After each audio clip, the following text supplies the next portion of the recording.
mga katribo!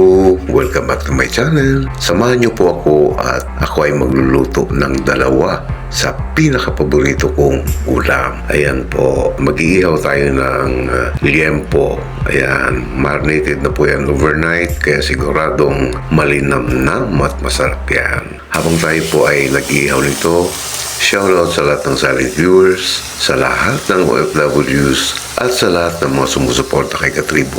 Thank you so much for all the love and support. To all the newbies in this channel, kindly give me at least 2 days before I can get back to you. And if you happen to pass by my channel, please consider subscribing and hit that notification bell so you won't miss my upcoming videos.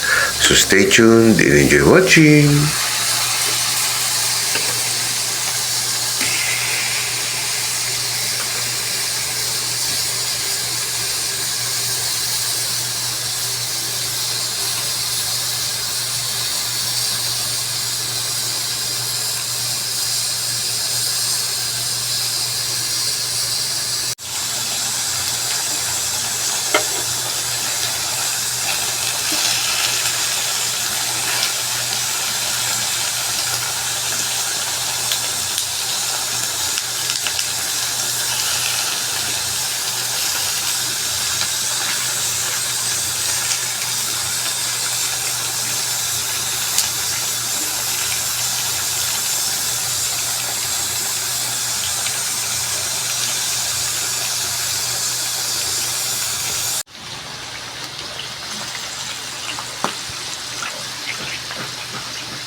My goodness, nakakatakam ang kanyang itsura. Okay na po ito, kaya isi-set aside na natin para may luto naman natin yung isa ko pang paborito.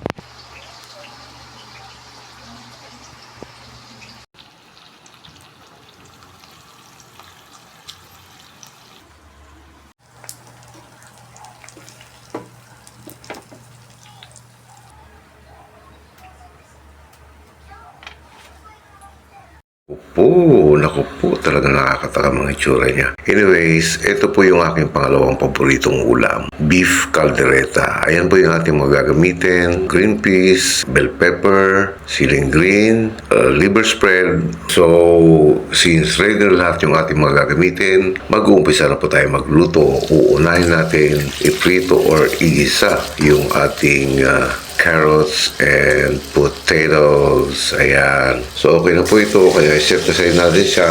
Then, at the same pan, hindi natin hinugasan kasi malinis naman yan. Gisan natin yung ating bawang and sibuyas. Ayan, okay na po ito. Kaya maglalagay na tayo ng sabaw. Ang ilalagay po natin sabaw, yung kanyang pinaglagaan, yung kanyang pinagpakuluan. And then, ito po yung ating liver spread para pak na pak yung kanyang lasa. Dapat merong liver spread. Haluin natin hanggang sa ma-dissolve yung ating liver spread. And then, meron po kaming tirang queso de bola nung New Year. Kaya yan na lang gagamit sa ating lulutuing beef caldereta. Ayan, siguradong malinamnam talaga siya.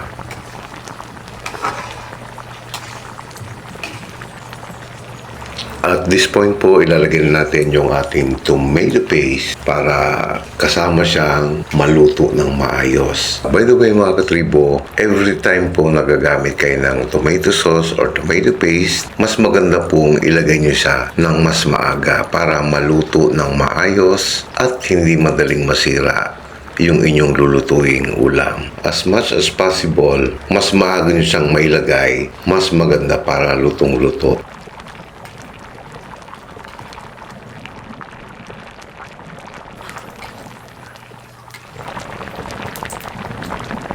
At this point mga katribo, maglalagay tayo ng bay leaf at paminta para pak na pak yung kanya bango. Haluin muna natin Then after maghalo, maglalagay tayo ng 1 tablespoon of sugar to balance the taste. Ayan. Siyempre, hahaluin din.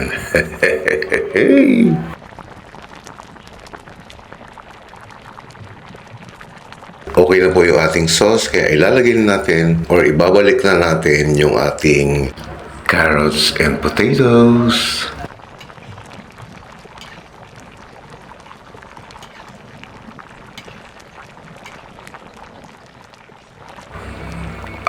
Ito po yung ating beef chang. Pre-cooked na po yan, malambot na siya. Kaya ilalagay na lang natin para ma-absorb niya yung timpla ng ginawa nating sauce.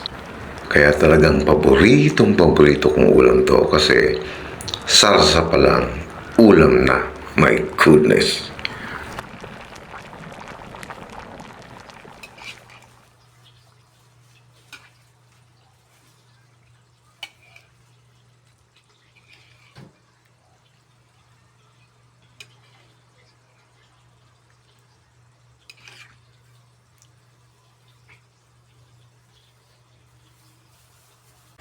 By the way, nagdagdag po tayo ng paminta and then naglagay po tayo ng beef cubes at ilalagay na rin natin yung ating bell pepper. Ayan.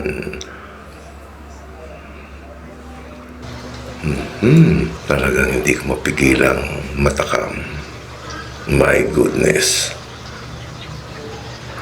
Ayan, haluin po natin para mas ma-absorb pa ng karne yung sauce na ginawa natin.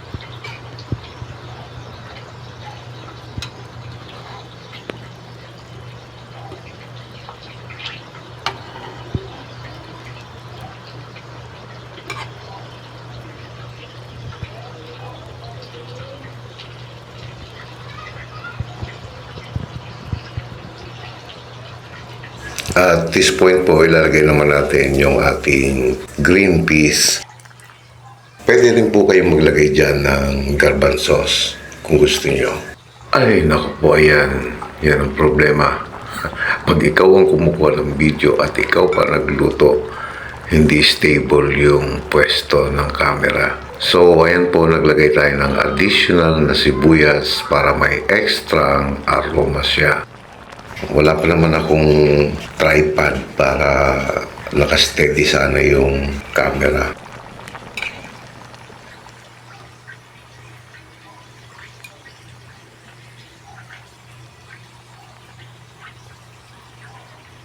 Haluin natin to. After this, simmer natin ng at least 2 to 3 minutes and ready to serve na po yan. Napakabango mo. Bango-bango mo talaga. Natatakam na ako. My goodness.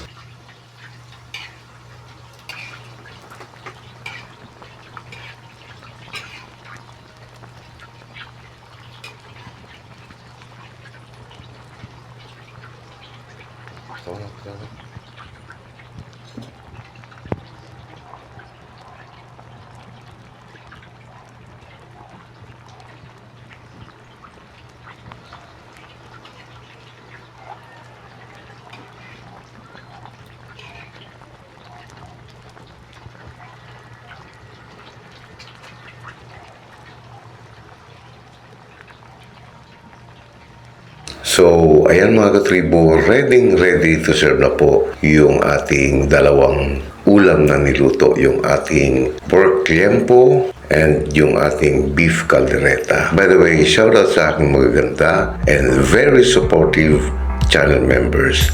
Ayan po sila. Kindly visit their channels and please do support them. Thank you!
So hanggang dito lang tayo mga katribo. Muli po ang aking taos-pusong pasasalamat sa inyong muling pagsama sa akin ngayon at sa inyong patuloy na pagsuporta. Maraming salamat po. If you like this video, kindly give a thumbs up and please share it to your family and friends. Mag-iingat po tayong palagi sa ating pang-araw-araw na pakikipagsapalaran sa buhay para sa ating mga pamilya.